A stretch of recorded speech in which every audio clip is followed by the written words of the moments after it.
Ada yang tanya Abang Jubah, anda insured ni adalah polisi third party ke?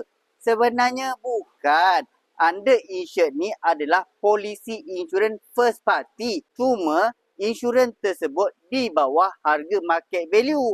Manakala polisi third party pula adalah polisi insurans tersebut memang third party. Dan sambungan soalan dia adalah, kalau ambil market value atau agreed value masih boleh kan? Kalau tanya Abang Jubah, tak boleh. Sebab bila korang ambil underinsured ni, macam mana korang nak ambil agreed value? Agreed value ni adalah harga yang korang persetujui dengan insurans untuk nilai semasa kereta korang. Sebab tu korang kat luar sana, kalau nak renew insurans kereta korang ataupun renew motor insurans korang, korang kena dapatkan maklumat penuh dan korang faham apa yang korang cover untuk kenderaan korang.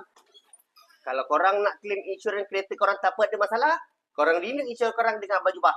Jangan lupa DM. Macam biasa korang kat luar sana tak tahu dan tak ada workshop nak hantar kereta korang untuk buat claim insurans ataupun cash repair, korang boleh terus datang ke bengkel JHW Niaga, pakar tuntutan insurans kemalangan anda. Kita jumpa kat next video. Assalamualaikum.